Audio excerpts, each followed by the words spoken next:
Hi there. Well, what do you think? A car engine in an airplane? Some people do it, but I can't really say that I'm a fan. And I'll kind of tell you why. Hi, I'm Graham Wilson. Thank you for showing up at the superpilotish channel today. And I'll be talking about airplanes and car engines in my basement. Okay, so we're going to get right to it today. Now, there's a lot of people that go and they build their own airplanes. In the United States, I believe it's considered an experimental aircraft, and in Canada, where I live, it's considered an amateur-built aircraft. So you are allowed to build your own airplane and fly it around, believe it or not, and you're responsible for your own maintenance. So you can save quite a bit of money that way too. And I think that's probably the main reason why some people uh, decide to put car engines in their airplanes. So I mean, I was looking around a little bit on the internet about this, and most pilots would kind of agree. Yes or no? I think most pilots are kind of on the no side of this for putting a car engine in there. I kind of lean that way myself, but I can see why people do that. Okay, so I'm just going to go over like I mean, with anything in life or cars or airplanes, there's always drawbacks. There's pluses and minuses. So, like, let's just go over some of the pluses there. So, like I said before, that it is cheaper to get it's less expensive to get a car engine than an aircraft engine. Aircraft engines are quite expensive.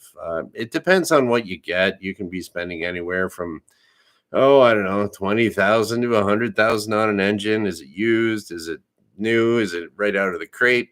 If you're getting a used car engine, get it rebuilt. That's a lot cheaper. No matter what, it's cheaper to get a less expensive, we'll say, to get a to buy a car engine. And with car engines nowadays, they're pretty good on gas. Like they're easy to start. They're good on gas, and they can also burn car gas or mo gas, as a lot of people like to call it. And that's like aviation fuel that you use in a airplane reciprocating engine.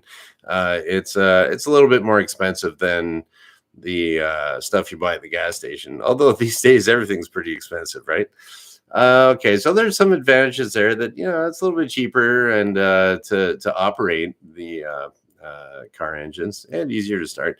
So now some of the disadvantage of the car engine in the airplane is it's in when you go up in the air is thinner, right? Just like if you're driving up in the mountains, your car is going to behave differently than when you're at the bottom of the mountain.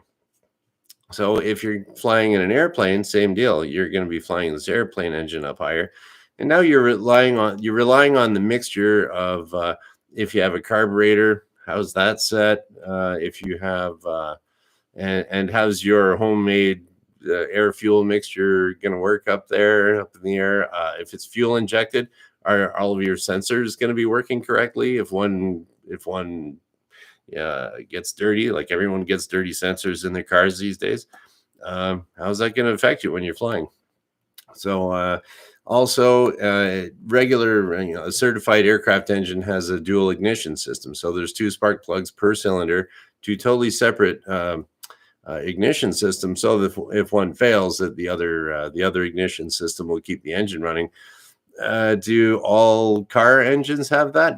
I think you can get those modified. So the head's modified so you can have two separate ignition systems in there. And that's the thing. You do all these. Oh, you can modify a car engine for this. You can modify a car engine for this. How good are those modifications? Somebody somewhere said they should work, right? So there's that. And then also drawback of car of using a mo gas or uh, regular gas for your car. Nowadays, it has ethanol in it. A lot of them, so you have to make sure. Ideally, it's safer to fly around with gas that doesn't have ethanol in it. Ethanol, if it sits for a long time, and a lot of times airplanes will sit for a month or 2 months before they go flying. Just the owner can't get around to it, and yeah, so the moisture can kind of get in with the ethanol. The ethanol soaks up a lot of moisture, and you don't want to run that through your engine. It's going to run rough or could conk out on you. So, what else can we say here about the?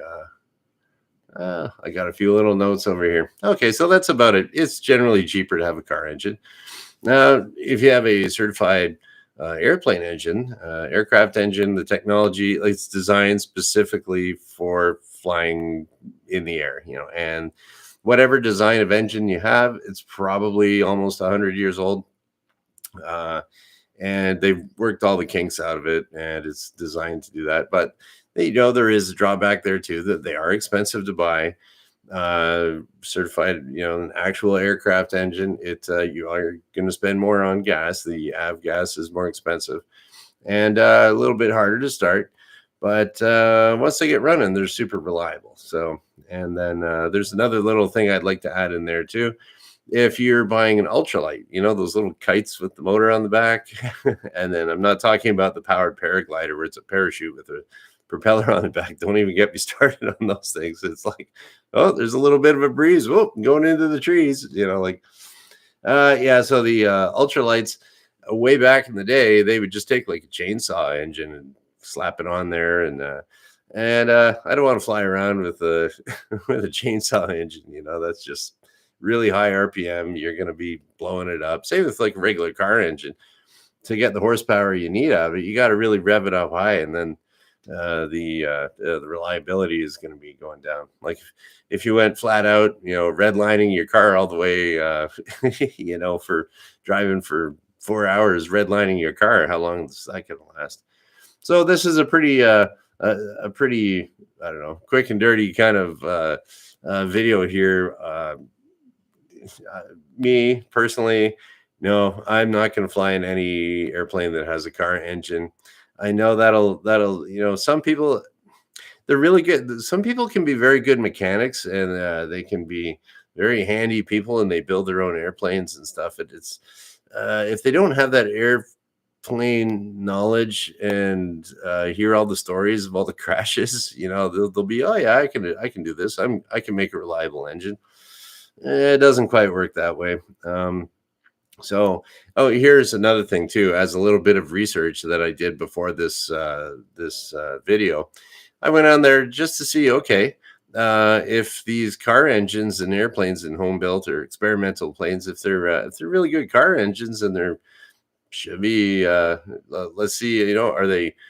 How much does it cost to buy one?